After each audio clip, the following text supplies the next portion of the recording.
Additional practice question number 2 करते हैं। आपके का एक क्वेश्चन बैंक है, उसमें क्वेश्चन लिखा हुआ है मारफानी एंड कंपनी। क्वेश्चन बड़ा इंटरेस्टिंग है, बहुत अच्छा सवाल है आई कैप का, इसको आपने इसी तरह समझ लेना कि Marfani and company has purchase goods costing 100,000, 1,00,000 रुपए की गुड्स ली उसने एट द स्टार्ट ऑफ 2001, मतलब जनवरी को, 1 जनवरी 2001 को उसके पास 1,00,000 रुपए गुड्स पड़ी हुई थी। However the goods remain unsold for 5 years, 5 साल तक ये गुड्स कभी सेल ही नहीं हुई। तो 5 साल तक 5 दफा आपकी फाइनेंशियल स्टेटमेंट क्लोज हुई होंगी, 5 दफा फाइनेंशियल में पब्लिश हुई होंगी, 5 दफा फाइनेंशियल लोगों के हाथों में गई होंगी। उन 5 दफा फाइनेंशियल स्टेटमेंट में क्लोजिंग स्टॉक यही शो हुआ होगा, क्योंकि ये सेल ही नहीं हुआ। हर साल का ओपनिंग स्टॉक और क्लोजिंग स्टॉक सेम ही है। And estimated selling price and cost of realisation were as follows at at each year एंड, और हर साल के एंड पे एस्टिमेटेड सेलिंग प्राइस भी दी हुई है और कॉस्ट ऑफ रियलाइजेशन भी है। कॉस्ट ऑफ रियलाइजेशन का मतलब ये है कि अगर आप इसको बेचेंगे तो उसके ऊपर कितना खर्चा आएगा, ये बेसिकली सेलिंग कॉस्ट भी आप इसको कह सकेंगे। तो cost of realisation basically selling cost है, किसी चीज को रियलाइज करना, पैसा कमाने के लिए आपको जो खर्चा करना पड़ेगा, डेट इज सेलिंग कॉस्ट। ठीक हो जी। तो 1 जनवरी 2001 को जब आपने लिया था स्टॉक, वो 1,00,000 रुपए का था, उस वक्त मार्केट में उसकी वैल्यू थी 2,20,000 और उसकी एस्टिमेटेड रियलाइजेशन जो कॉस्ट थी वो 20,000 थी। तो आपने उस वक्त देखना कि उसके ऊपर क्या अफेक्ट आएगा क्या नहीं आएगा। बहरहाल हम अच्छा जी आगे करते हैं जी। As at each year end calculate the value at which inventory should be reported in the financial statement of Marfani company and NRV loss reversal of any write down for each accounting year assuming year end is 31 December. हमने हर साल का अलग-अलग से analysis करना है और stock एक ही है, ये स्टॉक हर साल आएगा। तो अब यहाँ पे हम जरा एक टेबल बना लेते हैं। Year end cost, estimated selling price, estimated cost of realisation, NRV lower of ARP, NRV loss और रिवर्सल। ठीक है जी। कॉस्ट का कॉलम अगर हम ए बना लें और एस्टिमेटेड सेल प्राइस का कॉलम बी है, ये सी है, ये दोनों गिवन है, तो डी जो होगा वो बेसिकली बी माइनस सी होगा। लोअर जो होगा वो लोअर ऑफ ए और डी होगा। एनआरवी जो लॉस होगा ए माइनस ई होगा। ठीक है जी, हमारे कॉलम बनेंगे। अच्छा, 1 जनवरी साल के शुरू में 01 आपके पास जो प्रोडक्ट पड़ा था वो 1,00,000 रुपए का था।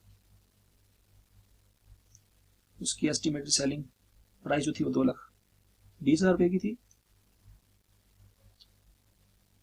कॉस्ट ऑफ रियलाइजेशन 20,000 थी। एनआरवी जो बनती है वो बी माइनस सी है, तो 2,20,000 में से 20,000 माइनस करेंगे तो 2,00,000 आएगा। लोअर ऑफ ए और डी, जो इन दोनों का लोअर है, ए है 1,00,000 और डी है 2,00,000, तो लोअर है 1,00,000 है। अब जो एनआरवी लॉस है वो ए माइनस ई होता है, मतलब कॉस्ट और लोअर का डिफरेंस।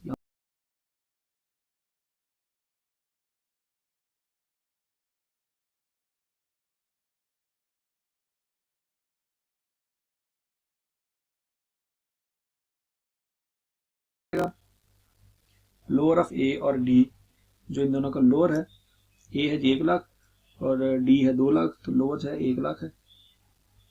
अब जो एनआरवी लॉस है वो ए माइनस ई होता है, मतलब कॉस्ट और लोअर का डिफरेंस। यहाँ पे 0 आ रहा है, यहाँ पे तो कोई डिफरेंस ही नहीं है।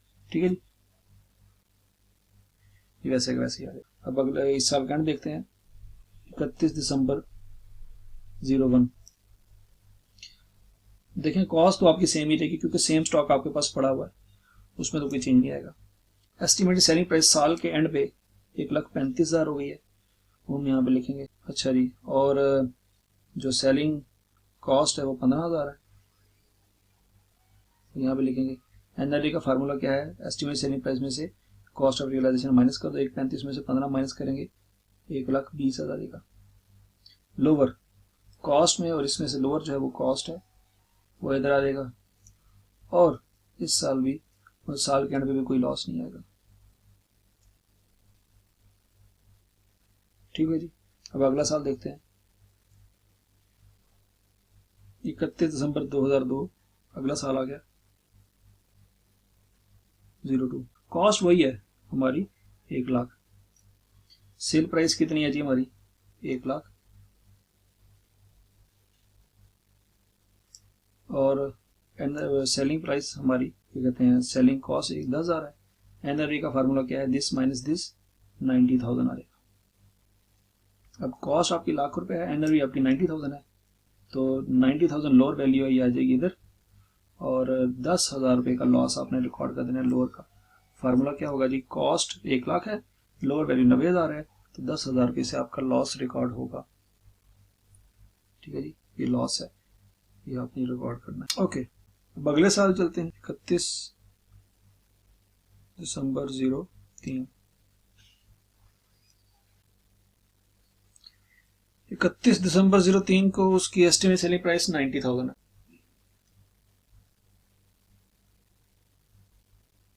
90,000 है, 15,000 रुपया उसकी सेलिंग कॉस्ट आएगी। 90 में से 15 कंपेयर करेंगे, 75,000 आपकी एनआरवी बनती है। लोअर वैल्यू का 1,75,000, तो 75,000 आपका एनआरवी आ जाएगी। ठीक है जी। अब जब आपने 1,00,000 को 75,000 से कंपेयर करना है तो आपका 25,000 रुपये का लॉस निकलता है, जिसमें से 10,000 का लॉस आप ऑलरेडी पिछले साल रिकॉर्ड कर चुके हैं।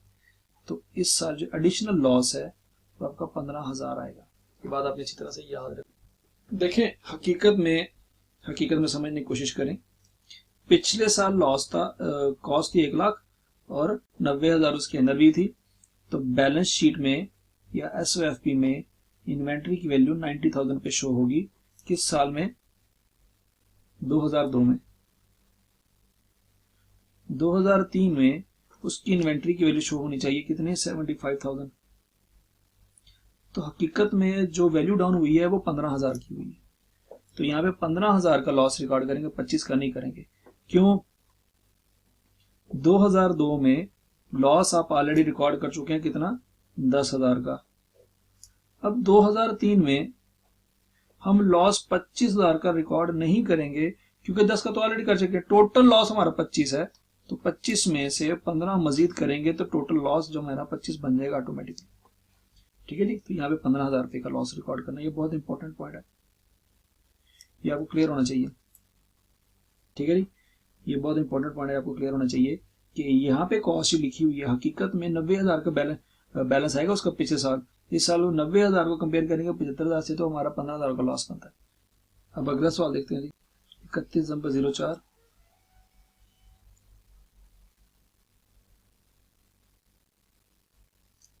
कॉस्ट है जी उसकी 1,00,000, 1,00,000 ही आएगी। उसकी वैल्यू जो है 1,10,000 है और फिर 15,000 है।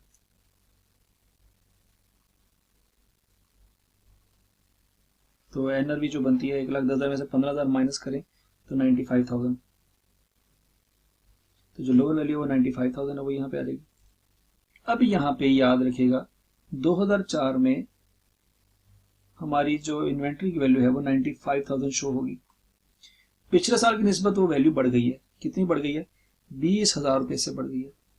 अब टोटल लॉस हमने पिछले 2 साल में रिकॉर्ड किया वो 25, तो 2004 में हमारा लॉस जो है वो 20,000 रिवर्स हो जाएगा। हमारा लॉस जो है वो 20,000 रिवर्स हो जाएगा। लॉस पॉजिटिव में है, रिवर्सल में। ठीक है जी, ये बात आपने इसी तरह से याद रखनी है। 10,000 यहाँ पे लॉस रिकॉर्ड किया, 15,000 यहाँ पे लॉस रिकॉर्ड किया, जबकि हकीकत में अगर हम कंपेयर करें तो लॉस तो 5,000 का बनता है। 25 का हम ऑलरेडी रिकॉर्ड कर चुके हैं, तो 20,000 का लॉस हम रिवर्स करें। ठीक है जी, ये बात आपने इसी तरह से याद रखनी है। अच्छा जी, अब 31 दिसंबर 5 को देखते हैं क्या हुआ। कॉस्ट हमारी इन्वेंट्री की अभी भी 1,00,000 ही, उसमें कोई चेंज नहीं आया। उसकी मार्केट प्राइस जो है वो 1,20,000 है, 1,20,000 लिखेंगे यहाँ पे। 10,000 रुपये उसकी सेलिंग कॉस्ट है, तो 1,10,000 रुपये उसकी आ जाएगी एनआरवी। और जो लोअर वैल्यू है 1,10,000 है और ये है 1,00,000, वो 1,00,000 रुपये ही रिकॉर्ड करेंगे। तो कोई लॉस नहीं है, बल्कि पिछला लॉस भी रिकवर हो गया। हमने इन 2 सालों में 25,000 का लॉस रिकॉर्ड किया था, यहाँ पे 20,000 रुपये का रिवर्सल किया और यहाँ पे 5,000 रुपये का रिवर्सल दोबारा वापस आएगा। हकीकत में आपकी इन्वेंट्री 5 साल पहले से 1,00,000 रुपये की थी और 5 साल बाद भी वो 1,00,000 रुपये की ही है। ठीक है जी। तो 2005 में जब आपने अपनी इन्वेंट्री को लिखना है तो 1,00,000 रुपये पे लिखना है। 2004 में लिखा था 95 पे, 2005 में लिखेंगे 1,00,000 पे। तो 2005 में भी आपका जो पिछला आपने रिकॉर्ड किया था लॉस 5,000 रुपया, वो भी रिवर्स हो जाएगा। ठीक है जी। 25 चार्ज किया था आपने 2 सालों में और 25 रिकवर करेंगे आप 2 सालों में, अगले सालों में। क्यों? क्योंकि आपको अल्टीमेटली इन्वेंट्री की वैल्यू जो है वो कॉस्ट पे ही रिकॉर्ड हो रही है। ठीक है जी। तो ये देखिए एक ही चीज पड़ी हुई आपके पास 5 साल तक पड़ी रही है, तो जैसे जैसे उसमें वो अप्स एंड डाउन आएंगे वो हम रिकॉर्ड करेंगे। ये बहुत इंपॉर्टेंट क्वेश्चन था, इसको आपने अच्छी तरह से दोबारा देख लेना है ताकि आपको ये पॉइंट समझ आए कि हर साल इसमें हो क्या रहा है। ठीक है जी, thank you ji, Allah Hafiz.